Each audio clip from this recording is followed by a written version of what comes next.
এক বছরেরও বেশি সময় ধরে শোভা মহিলা মঙ্গল সমিতি ও শোভা মহিলা মঙ্গল সমিতি ট্রাস্ট মানুষের সেবায় নিয়োজিত রয়েছে। দরিদ্র মানুষের কথা ভেবে তারা বিভিন্ন জায়গায় ফ্রি মেডিকেল ক্যাম্পের আয়োজন করছে। আবার যে সমস্ত দুস্থ ও অসহায় রোগীরা সরকারি হাসপাতালে পৌঁছাতে পারছে না, তাদেরকেও হাসপাতালে পৌঁছে দিচ্ছে তারা। এর পাশাপাশি শিক্ষার প্রসারের ক্ষেত্রেও অগ্রণী ভূমিকা গ্রহণ করছে তারা। সম্পূর্ণ বিনামূল্যে ছোট্ট ছোট্ট শিশুদের পড়াশোনার ব্যবস্থা করেছে শোভা মহিলা মঙ্গল সমিতি ও শোভা মহিলা মঙ্গল সমিতি ট্রাস্ট। শোভা মহিলা মঙ্গল সমিতি ট্রাস্টের প্রেসিডেন্ট রাজেশ মহালদার জানিয়েছেন, সমাজসেবামূলক কর্মকাণ্ডে আমরা এই মুহূর্তে প্রায় 14 রকমের প্রকল্প গ্রহণ করেছি।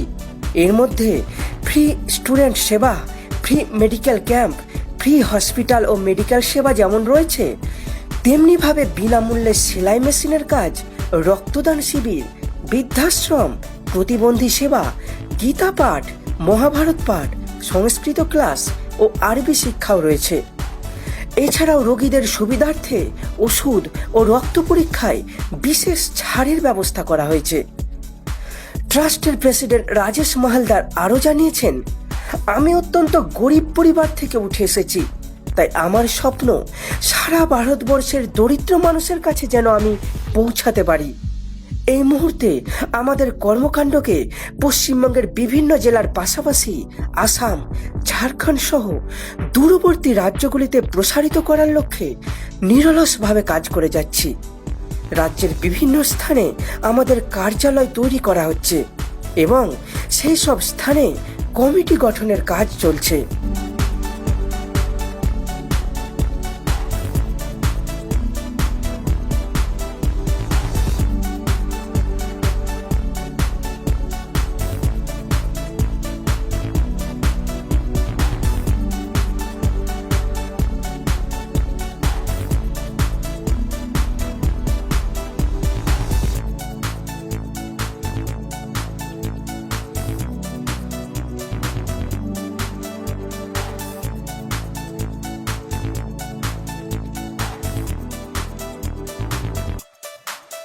শোভা মহিলা মঙ্গল সমিতি আজকে আপনারা যে দেখছেন, তার আগে আমি ছোটোবেলা থেকে স্কুল লাইফে থেকেই আমি মানুষের সেবামূলক কাজগুলো করে যাচ্ছিলাম। তো আমি সেবামূলক কাজ করতে করতে ভাবছিলাম যে আমি আরও মানুষের সেবা কি করতে পারি।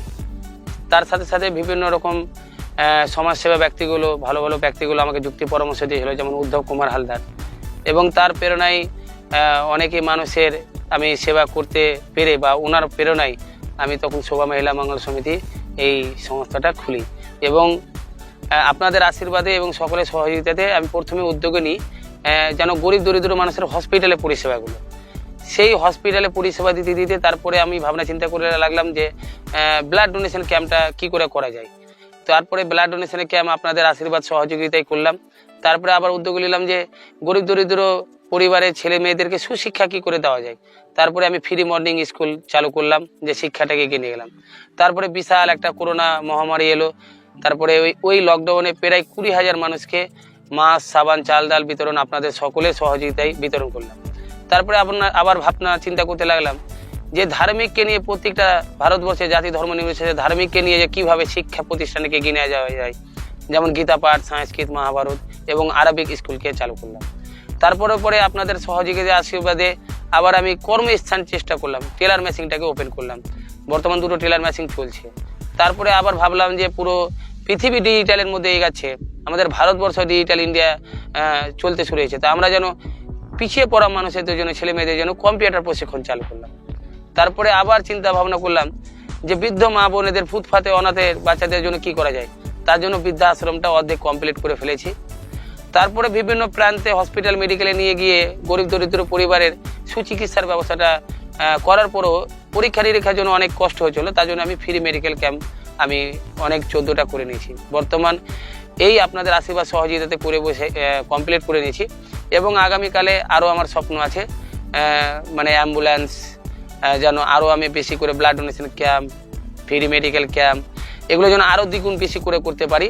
সেই ভাবনা চিন্তার মধ্যে, সেই চিন্তা ভাবনার মধ্যে আপনাদের আশীর্বাদ সহযোগিতাতে অপেক্ষায় বা সেই ভাবনা চিন্তা রেখেছি। ভবিষ্যতে প্ল্যান রয়েছে যে আমি যেন একটা ভালো হসপিটাল করতে পারি, নার্সিংহোম করতে পারি, যেন গরিব দরিদ্র মা বোনেদেরকে যেন ফ্রিতে পরিষেবাগুলো দিতে পারি, যেন টাকা পয়সার জন্য যারা ট্রিটমেন্ট করাতে পারছে না, সরকার তো দিচ্ছেই, যেন আমরা তার চেয়েও বেটার দিতে পারি। কারণ সরকার এত সুন্দর সুবিধা রাখার পরও দালালের হাতে পড়ে যায়, সেটা যেন আর না পড়ে, যেন আমরা এই সংস্থা থেকে বিভিন্ন রকম পরিষেবাগুলো বিনামূল্যে দিতে পারি। তো হসপিটালের ভাবনা পরিকল্পনা আছে, এবং তার সাথে সাথে আমাদের বৃদ্ধাশ্রমটাও আমরা খুব তাড়াতাড়ি শীঘ্রই ওপেন করে দেবো, লঞ্চ করে দেবো। এবং আমরা ভালো একটা শিক্ষা প্রতিষ্ঠানের উন্নত মানের আমরা দিতে চাইছি, এবং কম্পিউটার প্রশিক্ষণটা ডিজিটালটা উন্নত মানের করার জন্য আমরা পরিকল্পনা নিয়েছি। আর আমরা চাইছি যে শিক্ষা প্রতিষ্ঠানগুলো যেন আরও সুন্দরভাবে ভালোভাবে আপনাদের আশীর্বাদ সহযোগিতাতে করার ভাবনা চিন্তা রেখেছি। আমার নাম রায়েশ মহলদার, আমি শোভা মহিলা মঙ্গল সমিতির ট্রাস্টের প্রেসিডেন্ট।